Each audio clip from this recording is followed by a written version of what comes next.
Okay, so I think we're going to disagree on a whole lot of things today.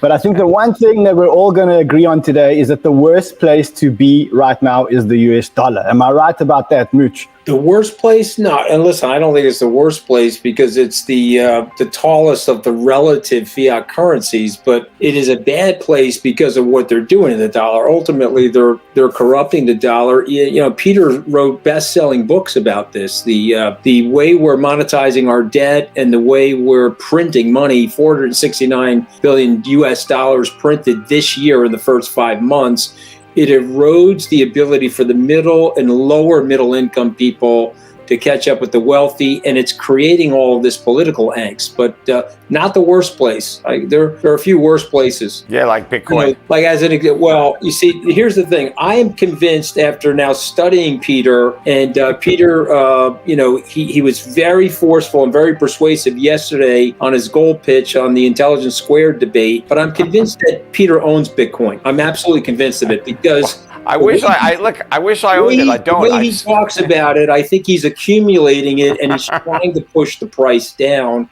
because I think Peter sees what Kevin sees, and I admire Kevin's flexibility because he was a Bitcoin skeptic and now he got invested. And ultimately, it's what Andreessen said. This is a software that has transformed the world and is going to allow us to do things with each other that we could never do before without an intermediary.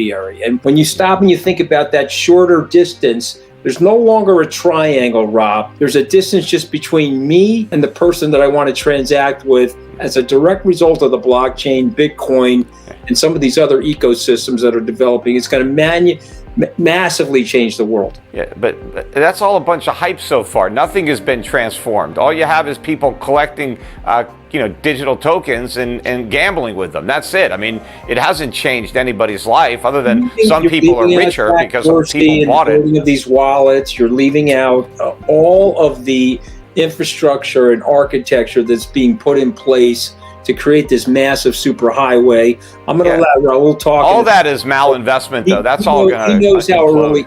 Raoul knows how early it is. Let's go back to this issue on gold versus Bitcoin, okay? What's wrong with owning both? I've got a 5% weighting in gold. I have for 20 years. I've got bullion I pay storage for. I use the GLD to balance on a quarterly basis. I buy into the gold story. I always have. But what's wrong with adding a little dabble, do ya, of Bitcoin? What's wrong with putting it in a portfolio? What's wrong to me, it's not about a question of Bitcoin versus gold, right? To me, it's like Bitcoin versus GameStop or, AMC or, any other meme stop or, to me, that's a speculative asset. Gold is where I put my safe money that I want liquid, that I don't want to lose. I just want to store value. Peter, that's fine, right? Nobody has an argument with that. But Bitcoin and the crypto world is the fastest adoption of any technology in all recorded human history. It's growing at 113% a year. It's 140 million people. There'll be 1 billion users by 2024. You can't say, well, this is all irrelevant. Everybody's being deluded. This is a madness. Only gold is the truth. No. First of all, it's got nothing to do with gold. It's a speculative asset. So if you're saying, where do I want to put my chips? What speculative assets do I want to gamble on?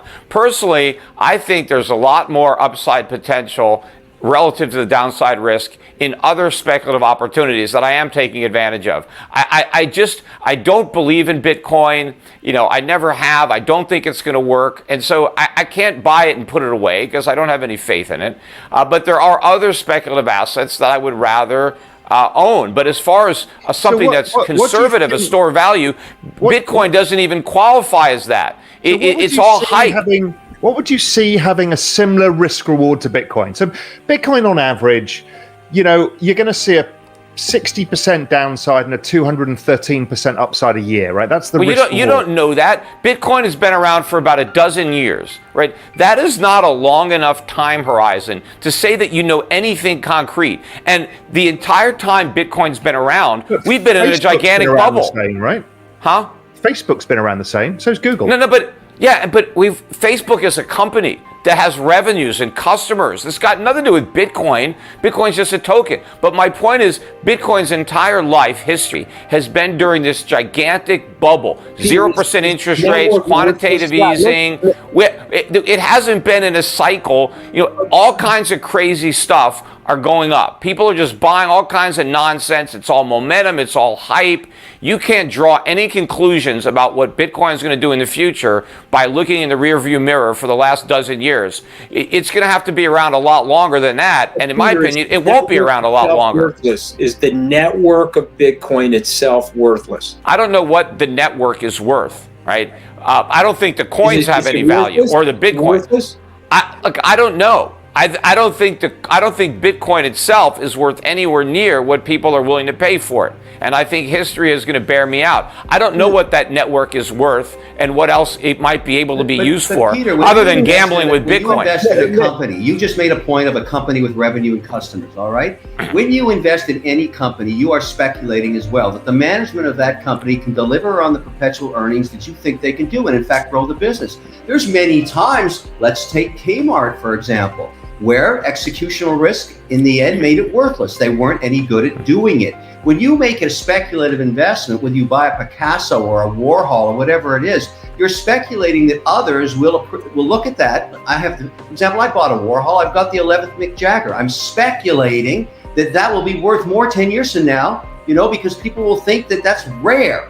What's the difference between my Warhol and my Bitcoin? What's the difference? Because there is a long history, going back a long time, of wealthy people appreciating owning art and collecting art and displaying art on a wall. It gives you a lot of satisfaction to have rare pieces of art, hanging in your house that, you can admire, you can enjoy, you can impress your friends. There's a lot of value. And yes, it's not even so much that when you're buying a piece of art, it's that I think it's going to go way up. It's like, I want to preserve my wealth. I got a bunch of paper. I've already got real estate. I've got stocks. What else can I do with my money? Let me put it in some art. It's because paper can always become worthless. So you have to have real things. And a rare piece of art is actually truly scarce. I don't think there's anything really rare or scarce about any of these cryptocurrencies, including Bitcoin. Nobody's going to impress their friends with a picture of their Bitcoin wallet hanging on their wall. I mean, it's not, and when you're talking about a company, right. When you buy a business, Raoul is totally going to impress people with his Bitcoin wallet. Okay, Raoul, put that Bitcoin wallet on your wall. Hold on. I'm impressed already. I just want to say one thing to my fellow guests, and something I learned actually from Mr. Wonderful is about the adaptability and about understanding that the world is moving at an exponential pace. And so what I love about Kevin is he had a point of view, and then he stepped back and he said, okay, wait a minute, let me challenge my hypothesis and let me look at the world. And so it's reminiscent of Thomas Malthus. He said that we were all going to starve. The food was not going to pace the population growth. But he missed irrigation and all those technological developments. And I just think that Peter's line of thinking, which I respect and is something I was trained to study in the 80s and 90s, I think we've had a seismic change in the world, and we're about to have an introduction of newer and newer technologies, AI, robotic technology, biotechnology, software programmable biotechnology. All of these things are going to lead to an unleashing of exponential growth that we can't understand in our primordial system. Because we're sitting here in a 100,000-year-old piece of machinery that hasn't evolved, and yet our iPhone went from iPhone 1 to 13 in 10 years. Yeah, in other words, it's different this time. Yeah, I know. That's what they always say.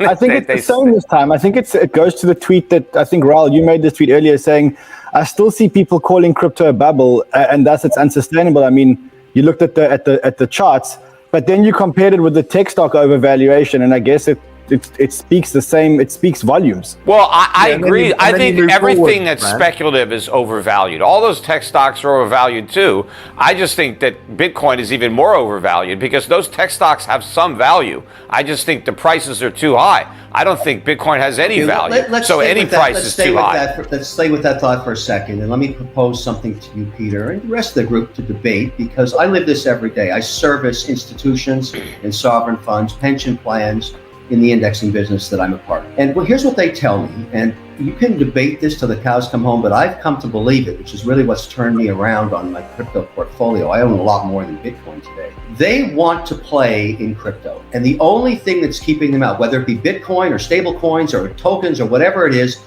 they have no compliance infrastructure. So here's how it goes.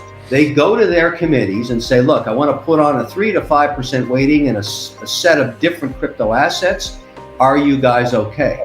Now, most of us that deal in stocks and bonds, and I certainly do, I have an infrastructure that marks to market my holdings by the second. My internal compliance sees it. They give it to the independent auditors every week. They audit every month, and we issue our compliance to the regulator as we have to in our different mandates. There is no infrastructure yet today to do that institutionally in crypto. And that's why, let's talk Bitcoin. I really believe this, that there's $1 trillion worth of buying if we could provide two things to the institutional buyer. Solve the ESG problem on the mining and award of coins. For example, that's become a big issue. Everybody knows about it. It was Bitcoin 2021, it was a huge deal. And I'll tell you something really funny about that conference that I haven't disclosed to a lot of people. In that audience, because I was, that panel, I was the chair of that panel, and we were talking about how these giant miners were going to solve the problem. I look into the audience with sunglasses on and baseball caps pulled over their faces are all the institutional clients that I service, the big guys. They were there, but they didn't want to be seen there. They didn't want to be known to be there. They're walking around with plastic bags, listening to this stuff because they want to come into that market and they can't do it yet. So we got to solve ESG and we got to solve the compliance platform. Now, there are companies like Circle and like FTX that are starting to build that infrastructure. And when they figure it out, Katie bar the doors, Peter, you're going to be left looking pretty dumb because that asset class will become an institutional asset all around the world. So Kevin, there's another group called Lukka, L-U-K-K-A. They do, one of the issues is there's no open, close, there's no official pricing. All the exchanges have different prices. There's a group called Lukka that's putting that all together to make like the ISM market or S&P Global for the authentic prices for all the accounting firms for audits. So they're scaling super fast right now. So it's all coming. And like you and like Mooch, I spend probably a third of my week or a quarter of my week speaking to sovereign wealth funds, family offices, and global institutions who are all trying to get up the curve on this. I mean, everybody's making the move. It's not going to happen. I mean, literally the whole lot of them are.